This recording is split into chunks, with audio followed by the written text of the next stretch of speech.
P V തോമസിലേക്ക് വരും മുമ്പ് Shri P Jayarajan അവസാനമായി, അതായത് താങ്കൾ നേരത്തെ വി വി രാജേഷ് പറഞ്ഞത് കേട്ട് കാണും. കാരണം ഇതിന്റെ ഉത്തരവാദിത്തം എന്തായാലും ബി ജെ പി ഈ നിമിഷവും ഇക്കാര്യത്തിൽ ബി ജെ പിക്ക് ഉത്തരവാദിത്തമില്ലെന്ന് ആവർത്തിക്കുമ്പോഴും ഈ ഒരു സാഹചര്യം ഉണ്ണിത്താൻ അനുബന്ധമായി പറഞ്ഞതുപോലെ ദേശീയ തലത്തിൽ ഉയർന്നു വരുന്ന ഒരു ബദലിന് ഈ സംഭവം സ്വാഭാവികമായും ശക്തി പകരും. കാരണം ജനവിരുദ്ധ നയങ്ങൾക്കെതിരെ കയ്യൂക്കുകൊണ്ട് പ്രതികരിക്കുമ്പോൾ കയ്യൂക്കുകൊണ്ടാണ് നേരിടുന്നതെങ്കിൽ ആ രീതിയിലുള്ള ഒരു ശക്തമായ ഒരു ബദൽ ശബ്ദം ഉയർന്നു വരേണ്ടതുണ്ട്. ഏത് രീതിയിലായിരിക്കും പ്രതിഷേധങ്ങൾ രൂപപ്പെടേണ്ടത്? അവസാനമായി ശ്രീ പി ജയരാജൻ. ആദ്യമായിട്ടും ഈ രാജേഷും ബി ജെ പിയും ഒക്കെ പറയുന്നത് യഥാർത്ഥത്തിൽ മുഖം മൂടിയുടെ സംസാരം മാത്രമേ ഞാൻ കണക്കാക്കുന്നു. യഥാർത്ഥ മുഖം ആർ എസ് എസിൻ്റെതാണ്. ആർ എസ് എസിന് രഹസ്യ അജണ്ടകളുണ്ട്. ആ അജണ്ടയുടെ ഭാഗമായിട്ടാണ് ഈ ആക്രമണം. അത് പല പേരുകളിലുള്ള സംഘടനകൾ രാജ്യത്തുടനീളം രൂപീകരിച്ച് രാജ്യത്തിലെ ജനാധിപത്യത്തെ ഇല്ലാതാക്കി ഒരു ഹിന്ദുരാഷ്ട്ര ആധിപത്യം ഉണ്ടാക്കുക എന്നുള്ളതാണ്. ആ ഹിന്ദുരാഷ്ട്രത്തിൽ പാവപ്പെട്ട കൃഷിക്കാർക്ക് യാതൊരു പങ്കുമില്ല എന്ന് തെളിയിക്കുന്നതാണല്ലോ മധ്യപ്രദേശിൽ ഈ കഴിഞ്ഞ ദിവസമാണല്ലോ കൃഷിക്കാരുടെ ആവശ്യം ഉന്നയിച്ച് സമരം നടത്തിയിട്ടുള്ള കൃഷിക്കാർക്ക് നേരെ ബി ജെ പി ഗവൺമെൻറ് വെടിവെച്ച് 5 കൃഷിക്കാരെ കൊന്നത്. അപ്പോൾ യഥാർത്ഥത്തിൽ കൃഷിക്കാർക്കോ തൊഴിലാളികൾക്കോ പങ്കാളിത്തമില്ലാത്ത ഒരു രാഷ്ട്രം, അതാണ് ആർ എസ് എസ് മുന്നോട്ട് വെക്കുന്നത്. അതുകൊണ്ട് ബി ജെ പിയും അതിൻ്റെ വക്താവായിട്ടുള്ള രാജേഷും ഒക്കെ വെറും മുഖംമൂടികൾ മാത്രമാണ്. യഥാർത്ഥ മുഖം ആർ എസ് എസിൻ്റെതാണ്. അത് ഒന്നുകൂടി വെളിപ്പെടുത്തുന്നതാണ് ഡൽഹിയിലെ AKG ഭവനിൽ നടന്നിട്ടുള്ള ആക്രമ സംഭവങ്ങൾ. ഈ ആക്രമ സംഭവങ്ങൾ രാജ്യത്തുടനീളം നടത്തിക്കൊണ്ടിരിക്കുന്നതിൻ്റെ ഏറ്റവും ഉയർന്ന രൂപമാണ്. ഇവിടെ വളരെ പ്രസക്തമായിട്ടുള്ള ചോദ്യം നേരത്തെ ഉണ്ണിത്താൻ ചോദിച്ചു. അതുപോലെ തന്നെ ജനങ്ങൾ ചോദിക്കുന്നു. അതായത് രാജ്യത്തിലെ ജനാധിപത്യ വ്യവസ്ഥയിൽ രാഷ്ട്രീയ പാർട്ടികൾക്ക് ഒരു പ്രധാനപ്പെട്ട സ്ഥാനമുണ്ടല്ലോ. ആ രാഷ്ട്രീയ പാർട്ടിയുടെ ഒരു അഖിലേന്ത്യാ ജനറൽ സെക്രട്ടറിയെ അവരുടെ അഖിലേന്ത്യാ ആസ്ഥാന മന്ദിരത്തിനകത്ത് കയറി ആക്രമിക്കുന്നു. ബി ജെ പിയുടെ അഖിലേന്ത്യാ നേതാക്കന്മാർ ഇതേവരെ പ്രതികരിച്ചിട്ടില്ലല്ലോ. കേരളത്തിൽ കുമ്മനം രാജശേഖരൻ പ്രതികരിക്കും, കാരണം കേരളത്തിലാണല്ലോ നിൽക്കുന്നത്. അതേസമയം അഖിലേന്ത്യാ തലത്തിലുള്ള ആർ എസ് എസിൻ്റെ അജണ്ട എന്താണ്? CPM-നെ അഖിലേന്ത്യാ വ്യാപകമായിട്ട് കടന്നാക്രമിക്കുക. കോൺഗ്രസിനെ അല്ല, CPM-നെയാണ് ലക്ഷ്യം വെക്കുന്നത്. അതാണ് കോയമ്പത്തൂരിൽ ഈയിടെ വി വി രാജേഷ്. ഇപ്പോൾ BJP സംസ്ഥാന സെക്രട്ടറി ശ്രീ ശിവൻകുട്ടി തത്സമയം ചേരുന്നു. ശ്രീ ശിവൻകുട്ടി, എന്തുകൊണ്ട് രാജേഷ് പറഞ്ഞത് BJP-യുടെ കേരളത്തിലെ നേതാവായിട്ടാണ് ഞാൻ വന്നിരിക്കുന്നത്? അങ്ങനെയല്ല, പ്രതികരണം ദില്ലിയിൽ നിന്നും ഉണ്ടാകണമായിരുന്നു. ഇതൊരു ദേശീയ പാർട്ടിയുടെ കൂടി ഒരു സെക്രട്ടറിയാണ്. ആ തരത്തിലൊരു ഗൗരവകരമായ ഒരു പ്രതികരണം ഒന്നുമേ വരുന്നില്ല. ദേശീയ മാധ്യമങ്ങളടക്കം ആ നിമിഷം മുതൽ ഈ നിമിഷവും ഇക്കാര്യങ്ങൾ വിശകലനം ചെയ്യുമ്പോൾ എന്തുകൊണ്ട് അങ്ങനെ ഒരു നിലപാടിലേക്ക് പോകുന്നു? വ്യക്തമായ ഒരു പ്രതികരണം കൈയൊഴിയാതെ ഇക്കാര്യത്തിൽ എന്തുകൊണ്ട്? കഴിഞ്ഞ പല ഉദാഹരണങ്ങൾ നമ്മൾ കണ്ടിട്ടുണ്ടെങ്കിലും അതിലൊന്നും വ്യത്യസ്തമായി ഈ ഒരു സംഭവത്തിനൊരു മറ്റൊരു മുഖമുണ്ട്. ആ രീതിയിലൊരു പ്രതികരണം എന്തുകൊണ്ട് വരുന്നില്ല ശ്രീ ശിവൻകുട്ടി? അല്ല, ഇക്കാര്യത്തിൽ ഞങ്ങളുടെ നിലപാട് വളരെ വ്യക്തമായി BJP-യുടെ സംസ്ഥാന അധ്യക്ഷൻ പറഞ്ഞു കഴിഞ്ഞു. അത് കേന്ദ്രവുമായി ആലോചിച്ച ശേഷം ചർച്ച ചെയ്ത ശേഷമാണ് BJP-യുടെ സംസ്ഥാന അധ്യക്ഷൻ രാജ്യത്തെ ജനങ്ങളോടും വളരെ വ്യക്തമായി പറഞ്ഞിട്ടുള്ളത്. ഞങ്ങളെ സംബന്ധിച്ചിടത്തോളം ഈ സംഭവവുമായി ഞങ്ങൾക്ക് യാതൊരു ബന്ധവുമില്ല. ഞങ്ങൾ അസന്നിഗ്ധമായി പറയുന്നു, ഞങ്ങൾക്ക് ഈ സംഭവവുമായി യാതൊരു ബന്ധവുമില്ല. ഞങ്ങളുടെ തലയിൽ കെട്ടിവയ്ക്കുവാൻ CPM നടത്തുന്ന അതിശക്തമായ പരിശ്രമം അത് ജനങ്ങൾ ശക്തമായി തിരിച്ചറിയും. ഞങ്ങൾ വളരെ വ്യക്തമായി പറയുന്നു, ഞങ്ങൾക്ക് യാതൊരു ബന്ധവുമില്ലെന്ന് ഞങ്ങൾ വളരെ വ്യക്തമായി പറയുന്നുണ്ടല്ലോ. ഞങ്ങൾ ജനങ്ങളോട് തുറന്നു പറയുകയല്ലേ, ഞങ്ങൾക്ക് യാതൊരു ബന്ധവുമില്ല. നിങ്ങൾക്ക് എന്തെങ്കിലും ബന്ധമുണ്ടെങ്കിൽ നിങ്ങൾ പറയൂ. ശ്രീ ശിവൻകുട്ടി, നേരത്തെ ഇവിടെ രാജേഷ് പറഞ്ഞ ഒരു പക്ഷേ വേറൊരു വാചകമുണ്ട്. അതായത് ഇതിൽ സീതാറാം യെച്ചൂരിക്കും പാർട്ടിക്കും ഒരു പക്ഷേ ഒരു ഹൈപ്പിന് വേണ്ടി അല്ലെങ്കിൽ ഒരു ഇപ്പോഴത്തെ അവസ്ഥയിൽ മുന്നോട്ട് പോകാനുള്ള ഒരു ഉപാധിയായി ഉണ്ടാക്കിയ CPM-ന്റെ ഗൂഢാലോചനയായും സംശയിക്കേണ്ടിയിരിക്കുന്നു. എങ്ങനെ അത്തരം വാചകങ്ങളൊക്കെ ഈ ഘട്ടത്തിൽ പറയാൻ തോന്നുന്നു ശ്രീ ശിവൻകുട്ടി? അല്ല, അത് കഴിഞ്ഞ കാല അനുഭവങ്ങളുടെ അടിസ്ഥാനത്തിൽ ഓരോ ചുമതലപ്പെട്ട നേതാക്കന്മാർക്ക് അവർക്ക് അവരവരുടേതായ വീക്ഷണത്തിൽ അഭിപ്രായം പറയാൻ ചർച്ചയിൽ സ്വാതന്ത്ര്യമുണ്ട്. അതിൻ്റെ അടിസ്ഥാനത്തിലായിരിക്കും അദ്ദേഹം പറഞ്ഞിട്ടുള്ളത്. ഞാനത് എന്താണ് എന്ന് വ്യക്തമായി ഞാൻ മനസ്സിലാക്കിയിട്ടില്ല. അദ്ദേഹത്തിൻ്റെ അഭിപ്രായം പറഞ്ഞിട്ടുണ്ടാവും. പക്ഷെ ഒരു കാര്യം വ്യക്തമാണ്, ഞങ്ങൾ വളരെ വ്യക്തമായി പറയുന്നു, അസന്നിഗ്ധമായി പറയുന്നു, ഈ സംഭവവുമായി ഞങ്ങൾക്ക് യാതൊരു ബന്ധവുമില്ല. ഈ പ്രസ്താവനയെ താങ്കൾ ഏതർത്ഥത്തിൽ കാണുന്നു? ആ സംഭവത്തിന്റെ ആ ഒരു മുഖം അത്രത്തോളം വികൃതമായ ഒരു മുഖം കൂടി ഉണ്ടായപ്പോൾ അതിനുശേഷം വന്ന പ്രതികരണങ്ങൾ, BJP-യുടെ ഭാഗത്ത് വന്ന പ്രതികരണങ്ങളെ താങ്കൾ എങ്ങനെ കാണുന്നു ശ്രീ ഗോവിന്ദ? BJP-ക്കും RSS-നും ഈ നിലപാട് മാത്രമേ സ്വീകരിക്കാൻ പറ്റുള്ളൂ. കാരണം രാജ്യത്തിലെ എല്ലാ ജനവിഭാഗങ്ങളും, പ്രത്യേകിച്ച് മതനിരപേക്ഷ ഉള്ളടക്കമുള്ള എല്ലാ ജനവിഭാഗങ്ങളും ഏതാണ്ട് ഏകണ്ഠമായിട്ട് തന്നെ ഇതിനെ അപലപിക്കുകയാണ്. ഈ അപലപിക്കുന്ന പശ്ചാത്തലത്തിൽ ഞങ്ങൾക്ക് ബന്ധമുണ്ട് എന്ന് പറയാനുള്ള മാനസികാവസ്ഥയൊന്നും RSSനോ BJPക്കോ ഇല്ല. അവർ പറഞ്ഞുകൊണ്ടിരിക്കുന്നത് ശരിയായ രീതിയിൽ ജനങ്ങളുടെ മുമ്പിൽ അവതരിപ്പിക്കേണ്ടുന്ന അവർക്ക് പറ്റിയിട്ടുള്ള തെറ്റ്, അത് ഞങ്ങൾക്ക് പറ്റിയ തെറ്റാണ് എന്ന് പറഞ്ഞ് ജനങ്ങളോട് മാപ്പ് പറയണം. ഞങ്ങളോട് മാപ്പൊന്നും പറയണ്ട, ജനങ്ങളോട് പറയണം. കാരണം ജനാധിപത്യ സംവിധാനത്തെ തന്നെ ഇല്ലാതാക്കുന്ന വളരെ അപകടകരമായ ഒരു പ്രശ്നമാണ് ഇവിടെ ഉണ്ടായിട്ടുള്ളത്. ദില്ലിയിൽ ഇടതുപക്ഷ പ്രസ്ഥാനത്തിൻ്റെ കേന്ദ്രബിന്ദുവായ CPIMൻ്റെ സഖാവ് AKGയുടെ പേരിലുള്ള ആ AKG ഭവനിൽ കയറി പാർട്ടിയുടെ അഖിലേന്ത്യാ ജനറൽ സെക്രട്ടറി സഖാവ് യെച്ചൂരിയെ വകവരുത്തുന്നതിന് വേണ്ടി ബോധപൂർവം നടത്തിയുള്ള ഒരു പ്രവർത്തനം സംഘപരിവാർ അല്ലാതെ വേറെ ഒരാളുമല്ല.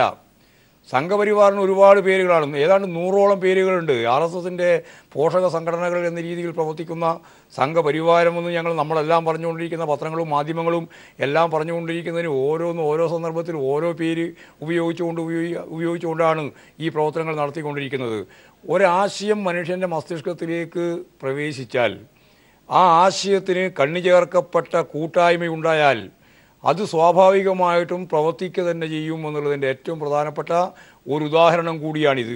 ഇതാണ് ഗാന്ധി വധത്തിൻ്റെ ഘട്ടത്തിലുണ്ടായത്. ഗാന്ധി ഈ ഇന്ത്യയെ 2 ഭാഗമായിട്ട് വിഭജിക്കപ്പെട്ട പശ്ചാത്തലത്തെ ചൂണ്ടിക്കാണിച്ചുകൊണ്ട് ഗോൾവാൾക്കർ എന്ന് പറഞ്ഞത്, ഒരു ദേശീയതയ്ക്ക് ഒരു രാഷ്ട്രം കിട്ടി, എന്നാൽ ഹിന്ദു ദേശീയതയ്ക്ക് ഒരു രാഷ്ട്രം കിട്ടാതിരുന്നതിൻ്റെ ഉത്തരവാദി ഗാന്ധിയാണ്.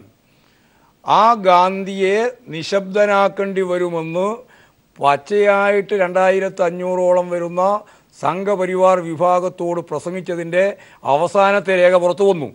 ഒരൊറ്റൊരക്ഷരം ഇന്നേ വരെ RSS അതിനെപ്പറ്റി ചൂണ്ടിക്കാണിച്ചിട്ടില്ല, അതിനെപ്പറ്റി ചൂണ്ടിക്കാണിച്ചിട്ടില്ല. അത് പറഞ്ഞു തീർക്കട്ടെ, അത് മറുപടിയിലും പറഞ്ഞു.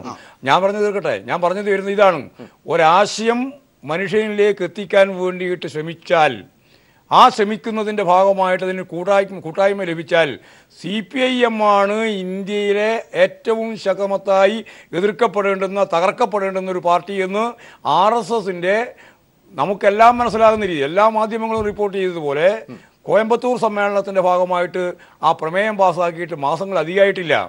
അപ്പോൾ എവിടെയായാലും കുന്ദനെ പോലെയുള്ള ആളുകൾ, ചന്ദ്രാവതി നമുക്കറിയാലോ, ചന്ദ്രാവതിനെ പോലുള്ള ആളുകൾ പിണറായി വിജയൻ്റെ തലക്ക് വില പറഞ്ഞത് വേറെ ആരെങ്കിലും പറഞ്ഞിട്ടാ? RSSകാരെ അറിയാത്തതാണോ? RSSകാരനല്ലേ? RSSകാരനാണ് പിണറായി വിജയൻ്റെ തലക്ക് വില പറഞ്ഞത്. കോടിയേരി ബാലകൃഷ്ണനെ ഡൽഹിയിൽ കാലുകുത്താൻ അനുവദിക്കില്ല എന്ന് പറഞ്ഞ നിങ്ങളാണ്. നിങ്ങൾ എല്ലാം കൂടി ചേർന്നിട്ട് ആളെ പട്ടിക സംഭവങ്ങളെ അനുബന്ധമായി കാണേണ്ടത് തന്നെ ശ്രീ ശിവൻകുട്ടി.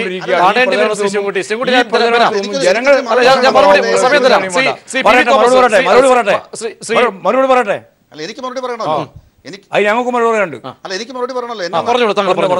ഞാൻ പറഞ്ഞതിന് മറുപടി പറയാം. ഇത് ചോദ്യത്തിന് മറുപടി.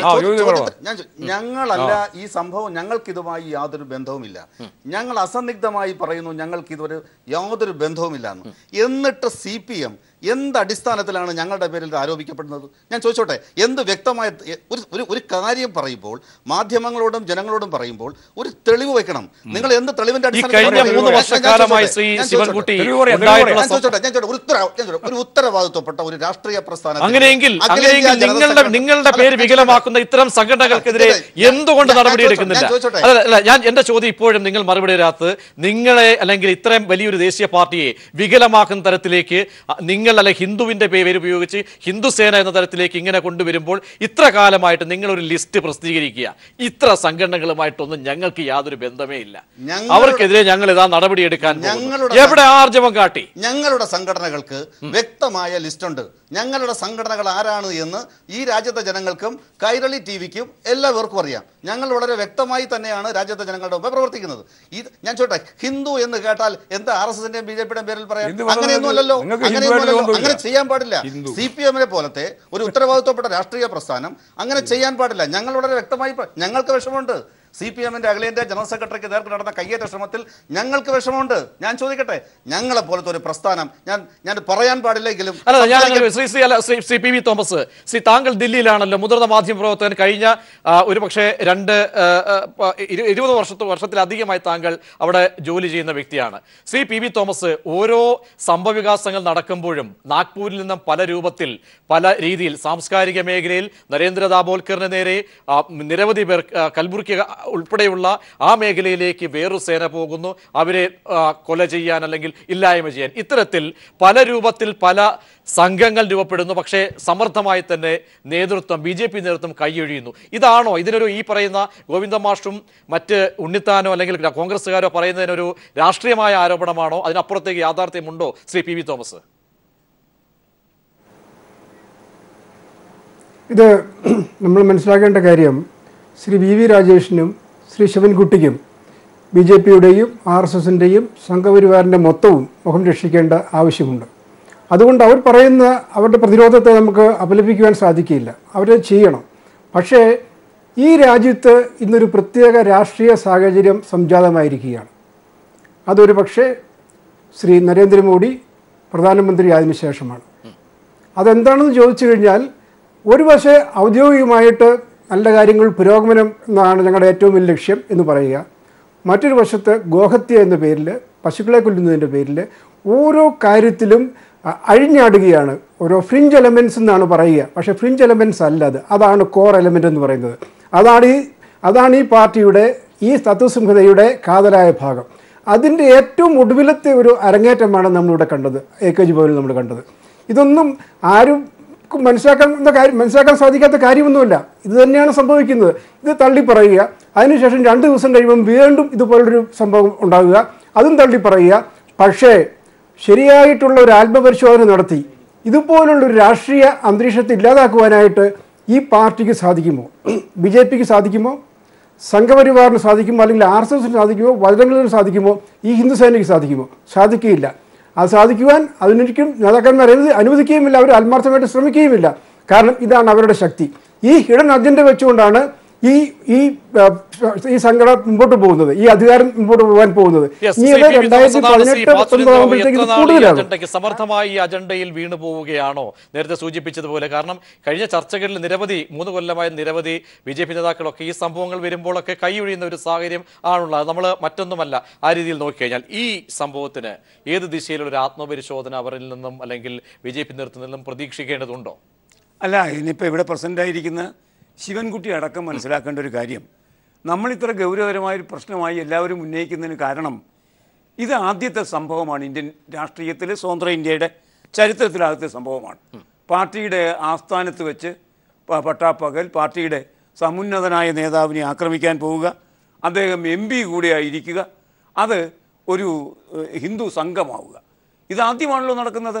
അങ്ങനെ നടക്കുമ്പോൾ അതിൻ്റെ ഏറ്റവും നല്ല തമാശ, ഇന്ന് ഇദ്ദേഹത്തിൻ്റെ ഒരു ട്വീറ്റ് ഉണ്ടായിരുന്നു, പിന്നെ സീതാറാം ഇച്ചൊരു ട്വീറ്റ് ചെയ്തപ്പം അതിന് മറുപടിയായി വന്ന ട്വീറ്റുകളുണ്ട്, ആയിരക്കണക്കിന് ട്വീറ്റുകളാണ്. അതിനകത്ത് സംഘപരിവാരികൾ പറയുന്നത് 10 വർഷത്തിനുള്ളിൽ ഇടതുപക്ഷം ഇല്ലാണ്ടാവും ഇന്ത്യയിൽ. അങ്ങനെ ആകുമ്പോൾ സീതാറാം യെച്ചൂരിക്ക് പെൻഷനറായി വീട്ടിയിരിക്കാം. വേറൊരാൾ പറഞ്ഞത് സീതയെന്നും റാമൊക്കെ പേരുള്ള ഈ ആളുകൾ തന്നെയാണ് സീതയെയും രാമനെയും അധിക്ഷേപിക്കുന്നത്. അതുപോലെ തന്നെ ഇന്ത്യൻ സൈന്യത്തെ അധിക്ഷേപിക്കുന്നവർക്കുള്ള മറുപടിയാണ്. അതുകൊണ്ട് അതൊക്കെ ശ്രദ്ധിച്ച് മേലിൽ ചെയ്യരുത്. ഈ നിലയ്ക്കൊക്കെ പറയുന്നത് കേവലം അപ്പോൾ തോന്നിയ 2 ആൾക്കാരല്ല. അവരുടെ ഹിന്ദു സേനയെന്ന് പറയുന്നത് അപ്പോഴുണ്ടായതല്ല. ശരിക്കും പറഞ്ഞാൽ പോലീസ് തന്നെ പറഞ്ഞിരുന്നു ആക്രമണ സാധ്യതയുണ്ട് ഇന്ന്. എന്നിട്ടും ആ നിലയ്ക്ക് പത്രക്കാരോട് അവർക്ക് കയറാൻ കഴിയുന്നു. അവർ അധിക്ഷേപിക്കുന്ന മാത്രമല്ല ആക്രമിക്കുക തന്നെ ചെയ്യുന്നു. അങ്ങനെ സാഹചര്യം വരുമ്പോൾ ആദ്യമായി ഇത്തരൊരു സംഭവം നമ്മുടെ തലസ്ഥാനത്തുണ്ടാകുമ്പോൾ, രാജ്യ തലസ്ഥാനത്തുണ്ടാകുമ്പോൾ പ്രധാനമന്ത്രി പ്രതികരിക്കണ്ടേ? Party president പ്രതികരിക്കണ്ടേ? താങ്കൾ പറഞ്ഞത് ഞങ്ങളിത് ഇഷ്ടപ്പെടുന്നില്ല, ഞങ്ങളിതിനെതിരാണ് എന്ന് പറയുന്നത് വിശ്വസിക്കാം. എപ്പോഴാണ് പ്രധാനമന്ത്രിയോ പ്രസിഡന്റോ ഒക്കെ പറയുമ്പോൾ വിശ്വസിക്കാം. ശിവൻകുട്ടി, നമുക്ക് കാത്തിരിക്കാം. ഇന്നോ നാളെയോ അവർ പറയുന്നില്ല എങ്കിൽ അതിൻ്റെ പിന്നിൽ കൃത്യമായ അജണ്ടയുണ്ട്. എല്ലാ രാഷ്ട്രീയ പ്രസ്ഥാനങ്ങളെയും പേടിപ്പിക്കുക എന്ന അജണ്ട. ശ്രീകുമാർ, സാംസ്കാരിക മേഖലയിൽ നിന്നും ശ്രീകുമാർ, താങ്കൾ ഈ വാസുദേവൻ ബാബു പറഞ്ഞതുപോലെ ഒരു ദ്വിമുഖം ഇക്കാര്യത്തിൽ കാണാം. കാരണം ഇവിടെ BJP നേതാക്കന്മാർ ശ്രീ ശിവൻകുട്ടി പോലും ഇന്ന് ഈ കാര്യത്തിൽ പറയുമ്പോഴും അവിടെ രാജ്യതലസ്ഥാനത്ത് നിന്നും ഒരു പ്രതികരണമേ ഉണ്ടാകുന്നില്ല. ഇങ്ങനെ സംഘപരിവാർ ജീർണതയുടെ മുഖം ആണോ അവിടെ കണ്ടത്? ഇതിൻ്റെ ഉത്തരവാദിത്തത്തിൽ നിന്നും ഒഴിഞ്ഞു നിൽക്കാൻ ഇവിടെ പറയുന്ന അല്ലെങ്കിൽ ദില്ലിയിൽ അല്ലെങ്കിൽ ഭരിക്കുന്ന പാർട്ടിക്ക് കഴിയുമോ? ഞാൻ ഈ സംഭവം നടക്കുന്നത് മുതൽ TV കണ്ടുകൊണ്ടിരിക്കുന്ന ഒരാളാണ്. വാസ്തവത്തിൽ ഞാൻ ഞെട്ടിപ്പോയി എന്ന് പറയുമ്പോൾ സ്വാഭാവികമായി ഇവിടെ TV-യിലെ വാർത്തകളോ മറ്റൊന്നൊക്കെ കേട്ടാൽ ഞെട്ടുന്നു എന്ന് ആൾക്കാർ പറയുന്നത് പോലെ ഒരു ഞെട്ടലല്ല ഞാൻ ഞെട്ടിയത്. ഇന്ത്യൻ സംസ്കാരത്തിൽ ഇന്നുവരെ ഏതൊക്കെ രീതിയിലും ഏതൊക്കെ രാഷ്ട്രീയ സ്ഥിതിയിലായിരുന്നാലും ശരി തന്നെ ഇന്ന് ഒരു പാർട്ടിയുടെ ഓഫീസോ അതല്ലെങ്കിൽ തന്നെ ഒരു പ്രധാനമായ കേന്ദ്ര ഓഫീസോ അതല്ലെങ്കിൽ ആ പാർട്ടിയുടെ ദേശീയ നേതാവ്, ഇന്നിപ്പം സീതാറാം യെച്ചൂരിയാണ് മാർക്സിസ്റ്റ് പാർട്ടിയുടെ അങ്ങേയറ്റത്തെ നേതാവ്. അങ്ങനെയുള്ള ഒരു നേതാവിന് സ്വന്തം ഓഫീസിൽ കയറി അടിച്ചു കഴിഞ്ഞാൽ ഒന്നും സംഭവിക്കില്ല എന്ന് വിചാരിച്ചിട്ട് ഇന്ത്യയിലെ ആരെങ്കിലും ഊച്ചാളിമാർ രണ്ടുപേര് കയറി അടിക്കുമെന്ന് നിങ്ങൾ ആരെങ്കിലും വിചാരിക്കുന്നുണ്ടോ? എന്തൊരു ശുംഭത്തനമാണ് ഈ പറയുന്നത്. ഇതിൻ്റെ പിന്നിൽ ശക്തമായിട്ട് RSS രാഷ്ട്രീയമുണ്ടെന്നുള്ളത് ഒരു സാംസ്കാരിക നായകൻ എന്നുള്ളതിൽ ഹൃദയവേദനയോടുകൂടി ഞാൻ പറയുന്നത്. ഇന്ത്യയുടെ സംസ്കാരം തകർന്നിരിക്കുകയാണ്. രാഷ്ട്രീയ സംസ്കാരം മാത്രമല്ല, മാനവികതയുടെ സംസ്കാരം തകർന്നിരിക്കുകയാണ്. എന്താണ് നമ്മൾ മനസ്സിലാക്കണം? ഒരു പിതാവിനെ കാണുന്നത് പോലെയാണ് ഒരു രാഷ്ട്രീയ പാർട്ടിയുടെ നേതാക്കൾ എല്ലാം ശിവൻകുട്ടിയുടെ നേതാവിനായിരുന്നാലും അവരുടെ അണികളായിരുന്നാലും കമ്മ്യൂണിസ്റ്റുകാരുടെ അണികളായിരുന്നാലും കാണുന്നത്. എന്നിട്ട് ഇവിടെ രാജേഷ് വന്നിരുന്നു പറയുന്നത് ഞാൻ വീട്ടിൽ ഇരുന്ന് കേട്ടിട്ട് ചങ്ക് പൊട്ടിപ്പോയി. കാരണം എന്താ കാര്യം പറയുന്നത്? ഇത് മാർക്സിസ്റ്റുകാർ നാടകം കളിക്കും. സ്വന്തം പിതാവിനെ വീട്ടിൽ കയറി അടിച്ചിട്ടാണോ നാടകം കളിക്കണം മക്കൾ? എന്താ ഇത് പറയണത്? അത് കഴിഞ്ഞിട്ട് ഇവിടെ വന്നിരുന്നുകൊണ്ട് പറയുന്നു അത് കോൺഗ്രസ്സുകാരുണ്ടാക്കിയാണ്. ഇയാൾക്ക് ഇങ്ങനെ സൗകര്യം പോലെ പറഞ്ഞ് ഈ കേരള രാഷ്ട്രീയത്തിൽ കുറേ നാളായിട്ട് TV-യുടെ മുമ്പിൽ വന്ന് സംസാരിച്ചിട്ട് ആ സംസ്കാരം പോലെ ശിവൻകുട്ടി എന്ത് മാന്യമായി പ്രതികരിച്ചു എന്നാണ് ഞാൻ പറയുന്നത്. എന്താ ഇത് കാണിച്ചത്? ഇത് RSSന്റെ വ്യക്തമായ നയത്തിന്റെ പരിപാടിയായിട്ടാണ് നടന്നിട്ടുള്ളത്. ഇത് തന്നെയാണ്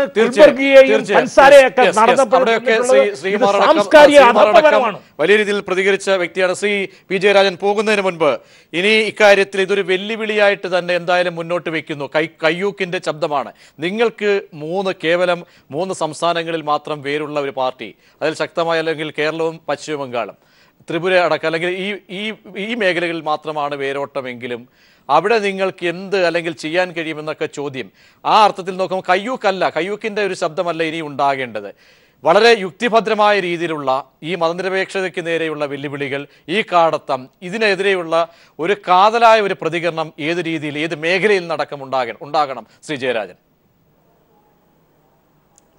ഇതിൽ ആദ്യം ശ്രീ ശിവൻകുട്ടിയും അതുപോലെ തന്നെ രാജേഷും പറയുമ്പോൾ ഞങ്ങൾക്ക് ബന്ധമില്ല, സംഘപരിവാർ സംഘടനകൾക്ക് ബന്ധമില്ല എന്നൊക്കെ പറയുന്നുണ്ടല്ലോ.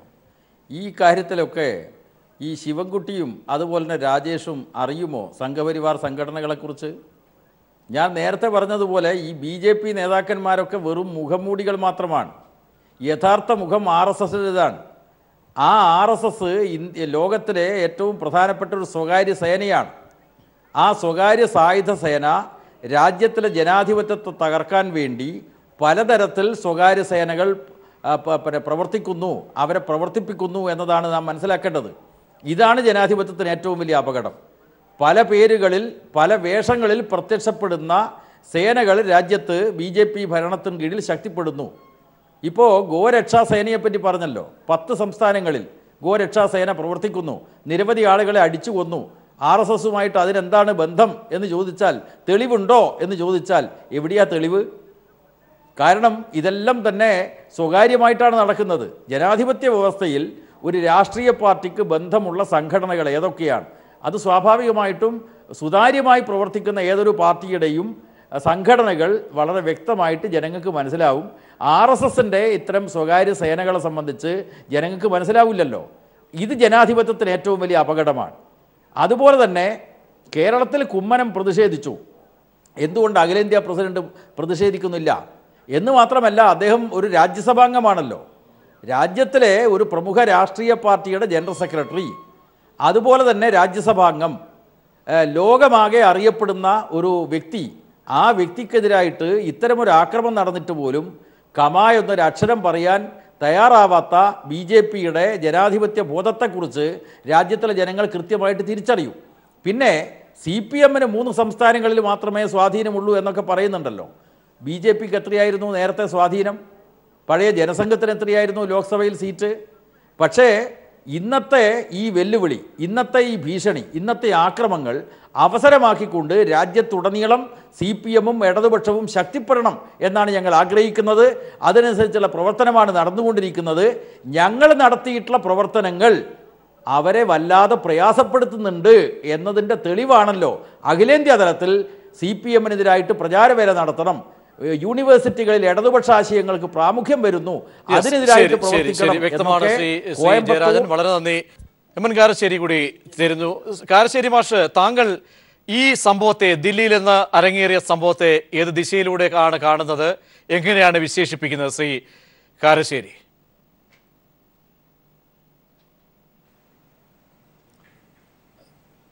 തീർച്ചയായിട്ടും വളരെ നടുക്കമുണ്ടാക്കുന്ന ഒരു വാർത്തയാണിത്. നമ്മുടെ രാജ്യ തലസ്ഥാനത്ത് നമ്മുടെ നാട്ടിലെ പ്രധാനപ്പെട്ട ഇടതുപക്ഷ പാർട്ടിയുടെ ഏറ്റവും സമുന്നതനായ നേതാവ്, ഒരു രാജ്യസഭാ MP, അദ്ദേഹത്തിൻ്റെ സ്വന്തം ഓഫീസിൽ ആക്രമിക്കപ്പെട്ടു എന്ന് പറഞ്ഞാൽ നമ്മുടെ ജനാധിപത്യം എത്ര ദുർബലമായിക്കൊണ്ടിരിക്കുകയാണ്, ഇവിടെ ഫാസിസം എത്ര മുതിർന്നു എന്ന് കൃത്യമായി കാണിക്കുന്ന ഒന്നാണിത്. അക്രമത്തിലൂടെ ഹിംസ കാണിച്ച് ഭയം ഉൽപ്പാദിപ്പിക്കുക എന്നുള്ളതാണ്, അങ്ങനെ ഭരിക്കുക, അങ്ങനെ അടിച്ചമർക്കുക എന്നുള്ളതാണ് ഫാസിസത്തിൻ്റെ രീതി എന്ന് നമ്മൾ നേരത്തെ ഇറ്റലിയിലും ജർമ്മനിയിലൊക്കെ കണ്ടതാണ്. എനിക്ക് തോന്നുന്നത് അടിയന്തരാവസ്ഥയേക്കാൾ മോശമായിരിക്കുകയാണ് ഇന്ത്യയിൽ സ്ഥിതിഗതികൾ എന്നാണ്. അടിയന്തരാവസ്ഥയിൽ അക്രമം കാണിച്ചിരുന്നത് സർക്കാരിൻ്റെ പോലീസാണ്. ഇന്ന് അത് ജനക്കൂട്ടം ഏറ്റെടുത്തു.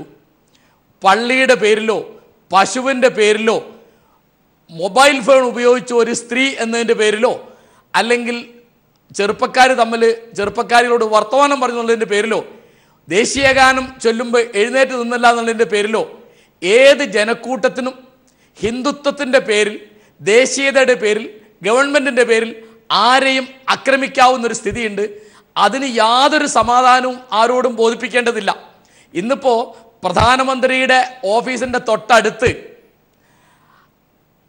ഈ തരത്തിലൊരു അക്രമം നടന്നിട്ട് അവിടുത്തെ BJP-യുടെ സമുന്നതനായ നേതാക്കന്മാരാരെങ്കിലുമോ പ്രധാനമന്ത്രിയോ അങ്ങനെ ആഭ്യന്തരമന്ത്രിയോ ആരും ഒരു വാക്കും ഇതുവരെ മിണ്ടിയിട്ടില്ല എന്നതിൻ്റെ അർത്ഥം ഇതിനൊക്കെ മൗന സമ്മതമുണ്ട് എന്നാണ്. ഇപ്പം ഈ പേരിലൊക്കെ നടന്ന അനേകം അക്രമങ്ങളുണ്ട്. അപ്പോൾ അടിയന്തരാവസ്ഥ കാലത്ത് ഇത്ര മോശമായിരുന്നില്ല എന്ന് എനിക്ക് കൃത്യമായി ഓർമ്മയുണ്ട്. ഞാനന്ന് പത്രപ്രവർത്തകനായിരുന്നു. അന്ന് ഈ ഗവൺമെൻറ്റിന് വേണ്ടി പോലീസ് കാണിച്ച അക്രമങ്ങളാണ് അക്രമങ്ങൾ. അല്ലാതെ പാർട്ടിക്കാരും വന്നിട്ട് പാർട്ടിയുടെ പേരിലോ ഭരണത്തിൻ്റെ പേരിലോ നേരിട്ട് ഒരാളെ ആക്രമിക്കുക അങ്ങനെയില്ല. കൈക്കൂലി വാങ്ങിയിട്ടുണ്ടാവാം, ഭീഷണിപ്പെടുത്തിയിട്ടുണ്ടാവാം. നേരെ മറിച്ച് ഈ തരത്തിൽ റോട്ടിൽ, അതായത് സീതാറാം യെച്ചൂരിയെ പോലെ സമുന്നതനായ ഒരു നേതാവിന് സ്വന്തം ഓഫീസിലിരിക്കാനോ റോട്ടിൽ നടന്നു പോകാനോ ഉള്ള സുരക്ഷയില്ല. ഇവിടെ സുരക്ഷയുള്ളത് പശുക്കൾക്കാണ് എന്ന് വരുമ്പോൾ അതായത് അടിയന്തരാവസ്ഥയേക്കാൾ ഭീകരമായ ഒരു സാഹചര്യം അത് കാരശ്ശേരി മാഷിനെ പോലെയുള്ളവർക്ക് പറയേണ്ടി വരുന്നുണ്ടെങ്കിൽ, മാത്രവുമല്ല ഒരു പാർട്ടിയുടെ ജനറൽ സെക്രട്ടറി മാത്രമല്ല, ഒരു സാമാജികൻ, പാർലമെന്റ് അംഗം കൂടിയാണ് അദ്ദേഹം. എങ്ങനെ താങ്കൾ മറുപടി നൽകും ശ്രീ ശിവൻകുട്ടി? അല്ല, ഇത് ഒരു സംഭവം ഉണ്ടായി. ആ സംഭവത്തിൻ്റെ യാഥാർത്ഥ്യത്തിലേക്ക് വരുന്നതിന് പകരം അതിനെ വളച്ചൊടിച്ച് ഏതെങ്കിലും വിധത്തിലൂടെ അത് BJP-യുടെയും RSS-ൻ്റെയും തലയിൽ വച്ച് എങ്ങനെയാണ് അത് മാർക്കറ്റ് ചെയ്യാൻ കഴിയും എന്നുള്ളതാണ് ഈ ചർച്ചയിൽ പങ്കെടുക്കുന്നവരുടെ പലരുടെയും ആലോചന. ഞങ്ങൾ വളരെ വ്യക്തമായി പറഞ്ഞു, ഞങ്ങൾക്ക് ഈ സംഭവത്തിൽ ബന്ധമില്ല എന്ന് ഞങ്ങൾ ആവർത്തിച്ച് വ്യക്തമാക്കി. അത് അടിസ്ഥാനപരമായി ഞങ്ങളെടുത്ത നിലപാട് വളരെ വ്യക്തമായി പറഞ്ഞു കഴിഞ്ഞു. തുടക്കത്തിലേ ഞാൻ പറഞ്ഞു കഴിഞ്ഞു ഈ കാര്യത്തെ സംബന്ധിച്ച്. ഇനി രണ്ടാമത്തെ കാര്യം, VV രാജേഷ് സംസാരിച്ചത്. VV രാജേഷിനെ സംബന്ധിച്ചിടത്തോളം അദ്ദേഹത്തിന് ഒരു ചർച്ചയിൽ പങ്കെടുത്ത് അദ്ദേഹത്തിൻ്റെ അഭിപ്രായം പറയുവാനുള്ള പൂർണ്ണ സ്വാതന്ത്ര്യമുണ്ട്. അത് തന്നെയാണ് അദ്ദേഹം ആ ചർച്ചയിൽ നിർവഹിച്ചിട്ടുള്ളത്. മറ്റൊരു കാര്യം തോമസ് സാർ പറഞ്ഞിട്ടുള്ളത്, തോമസ് സാർ ഞങ്ങളുടെ മുഖം രക്ഷിക്കേണ്ട കാര്യമൊന്നുമില്ല ഈ കാര്യത്തിൽ, ഞങ്ങളുടെ മുഖം ഭദ്രമാണ്, ഞങ്ങളുടെ മുഖമാണ് ഈ രാജ്യത്തെ ജനങ്ങൾ സ്വീകരിച്ചിട്ടുള്ളത്. അതിന് ഇത്തരത്തിൽ ഞങ്ങൾക്ക് മുഖം രക്ഷിക്കേണ്ട ഒരു കാര്യവുമില്ല. ഞങ്ങൾ വളരെ വ്യക്തമായിട്ടാണ് തോമസ് സാർ പറഞ്ഞിട്ടുള്ളത്. ഞങ്ങളുടെ മുഖം ഭദ്രമാണ്. ഈ രാജ്യത്തെ ജനങ്ങൾ രണ്ട് കൈയും നീട്ടി സ്വീകരിച്ചിട്ടുള്ളത് ഞങ്ങളുടെ നിലപാടാണ്. ഓരോ വിഷയത്തിലും അങ്ങനെ തന്നെയാണ്. ഞാൻ ചോട്ടെ, ഇന്ന് നടന്നിട്ടുള്ള സംഭവം പരിശോധിക്കണം. ഇന്ന് ഈ സംഭവത്തിൻ്റെ പേരിൽ കേരളത്തിൽ നടന്നിട്ടുള്ള പ്രതിഷേധ പ്രകടനങ്ങളിൽ BJPയുടെ ഓഫീസ് ആക്രമിച്ചിട്ടുണ്ട്. ആലപ്പുഴയിൽ BJPയുടെ ഓഫീസ് ആക്രമിച്ചിട്ടുണ്ട്. നിങ്ങൾ ന്യായീകരിക്കുകയാണോ? മറ്റൊന്ന്, പ്രതിഷേധ പ്രകടനങ്ങളിൽ മുഴുവൻ BJPയുടെ കൊടിമരങ്ങളും ഫ്ലക്സ് ബോർഡുകളും നശിപ്പിച്ചു. ന്യായീകരിക്കുകയാണോ? അപ്പോൾ ഒരു കാര്യം മനസ്സിലാക്കണം, ഇത് ഞങ്ങളെ സംബന്ധിച്ചിടത്തോളം വളരെ വ്യക്തമായി ഞങ്ങൾ പറയുന്നു, ഇത് CPM നടത്തുന്ന ഒരു ഗൂഢാലോചനയാണ്. ഇത് ഞങ്ങളുടെ തലയിൽ കെട്ടിവെക്കുവാൻ ഒരു ശ്രമവും കെട്ടിവെക്കേണ്ട സാഹചര്യമുണ്ടോ? ഇങ്ങനെ ഒരു പ്രതിഷേധം അല്ലെങ്കിൽ ഇങ്ങനെ ഒരു അക്രമം നടത്തി നിങ്ങൾക്ക് ഈ ഒരു ഗൂഢാലോചന നടത്തേണ്ട കാര്യമുണ്ടോ? മാത്രമല്ല, ഈ പറഞ്ഞതുപോലെ ഇങ്ങനെ അക്രമങ്ങളെ താരതമ്യം ചെയ്യുകയാണ് BJP നേതാക്കന്മാർ.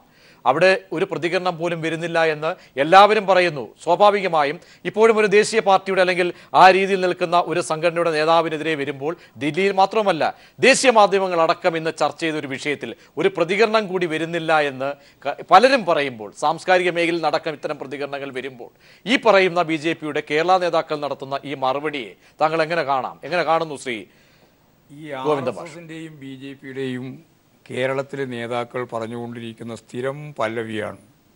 ഇപ്പോൾ എനിക്ക് നല്ല ധാരണയുണ്ട്. ഇതേ ചാനലിലിരുന്ന് രാജേഷും ഞാനും കൂടി ഒരു ചർച്ചയിൽ പങ്കെടുത്തു. പലപ്പോഴും പങ്കെടുത്തിട്ടുണ്ട്. അതിൻ്റെ ഒരു ഭാഗം ധനരാജനെ കൊന്ന ദിവസമായിരുന്നു. RSകാർ ധനരാജനെ കൊന്ന ദിവസമാണ് ഇവിടെ ചർച്ച നടന്നത്. ആ ചർച്ചയിൽ ഞാൻ CPMൻ്റെ പ്രതിനിധി എന്ന രീതിയിലും BJPയുടെ പ്രതിനിധി എന്ന രീതിയിൽ രാജേഷും ഇരിക്കുകയാണ്. അപ്പോൾ രാജേഷ് പറയാണ്, ധനരാജനെ കൊന്നത് CPIM അകത്തുള്ള കുഴപ്പത്തിൻ്റെ ഭാഗമായിട്ടാണ്. CPIMകാർ തന്നെയാണ് കൊന്നത്, RSന് യാതൊരു ബന്ധമില്ല എന്ന് ഉറപ്പിച്ചിട്ടെന്ന് പറഞ്ഞു. മൂന്നാമത്തെ ദിവസം അതിൻ്റെ പ്രചാരകനുൾപ്പെടെയുള്ള RSSൻ്റെ സമുന്നത നേതാക്കൾ ആ കേസിൽ പ്രതിയായിട്ട് ഇപ്പോഴും ജയിലിൽ കിടക്കുക. അവർ ജയിലിൽ കിടക്കുന്നതിൻ്റെ ഒരു അവസ്ഥ കൃത്യമായിട്ട് 3 ദിവസം മാത്രമേ ഇപ്പോൾ ശിവൻകുട്ടി പറയുന്നത് പോലെ അന്ന് രാജേഷ് പറഞ്ഞിട്ട് അതിന് ആയുസ്സുണ്ടായിട്ടുള്ളൂ. ഇപ്പോൾ ശിവൻകുട്ടി ചോദിക്കുകയാണ്, എന്താ നിങ്ങൾക്ക് തെളിവുണ്ട് ശിവൻകുട്ടി? അവിടെ ഞാൻ തെളിവ് കൃത്യമായിട്ട് പറയാം. ആ തെളിവ് അവർ നമ്മുടെ ഓഫീസിലേക്ക് കയറി, CPIMൻ്റെ സെൻട്രൽ കമ്മിറ്റി ഓഫീസിലേക്ക് AKG ഭവനിലേക്ക് കയറി. പത്രപ്രവർത്തകരെന്ന വ്യാജേനയാണ് കയറിയത്. പത്രസമ്മേളനം നടത്താൻ പോവാണ്. അവിടെ ഇന്റലിജൻസ് സംവിധാനം ഉണ്ടല്ലോ ശ്രീ ഗോവിന്ദ മാഷ്. അതല്ല, ഇന്ത്യയിൽ അതൊക്കെ വളരെ പോക്കാണ്. കാരണം ഇപ്പോൾ മുഖ്യമന്ത്രി തന്നെ പറഞ്ഞു, ഞങ്ങൾക്ക് കിട്ടിയ വിവരം 5-ാം തീയതി തന്നെ സെൻട്രൽ ഗവൺമെൻറ്റിനെ അറിയിച്ചിട്ടുണ്ട്. അവിടെ അപകടം സംഭവിക്കാനുള്ള നിരന്തരമായ പ്രവർത്തനങ്ങൾ നടക്കുന്നുണ്ട്, ഗൂഢാലോചന നടക്കുന്നുണ്ട്, അത് ഗൗരവപൂർവ്വം കാണേണ്ടതാണ് എന്ന് കേരളത്തിൽ നിന്ന് കൃത്യമായിട്ടുള്ള വിവരം പോലീസിൻ്റെ ഭാഗമായിട്ട് സെൻട്രൽ ഗവൺമെൻറ്റിനെ അറിയിച്ചിട്ടുണ്ട്. എന്നിട്ടും ഇന്ന് നടന്ന സംഭവം യഥാർത്ഥത്തിൽ ഗൗരവപൂർണമായി പ്ലാൻ ചെയ്തതാണ്. അതാണ് ഇനി ഞാൻ പറയാൻ പോകുന്നത്. ഉത്തരം നേരത്തെ ചോദിച്ചല്ലോ, എന്താ ഉത്തരം എന്ന്, അല്ലെങ്കിൽ നിങ്ങൾക്ക് എന്താ തെളിവ് എന്ന്. അവിടെ ആക്രമിച്ച് ആ ആക്രമികൾ ഒരാൾ താഴത്തേക്കും മറ്റൊരാൾ മേലേക്കും കയറി. മേലേക്ക് കയറിയവരെ ഓഫീസ് ജീവനക്കാരും അതുപോലെ തന്നെ താഴേക്ക് ഓടിയിട്ടുള്ളവരെ പോലീസും പിടിച്ചു. രണ്ടാളും പോലീസിൻ്റെ കസ്റ്റഡിയിലായി. പോലീസിൻ്റെ കസ്റ്റഡിയിലായപ്പോഴും ആക്രമിക്കാൻ വന്നപ്പോഴും എന്താ വിളിച്ച മുദ്രാവാക്യം? പത്രങ്ങളെല്ലാം മാധ്യമങ്ങളെല്ലാം റിപ്പോർട്ട് ചെയ്തല്ലോ. എല്ലാവരും പറഞ്ഞു, ഒരേപോലെ തന്നെ പറഞ്ഞു, CPM മുർദാബാദ് എന്ന ഒന്ന്. പിന്നെ ഹിന്ദു സേനയുടെ ഭാഗമായിട്ടാണ്. മൂന്നാമത്തെ കാര്യം പറഞ്ഞത് രാജ്യവിരുദ്ധമാണിവർ, BJP വിരുദ്ധമാണിവർ, ഇവരെ തുടരാൻ അനുവദിക്കില്ല എന്നാണ്.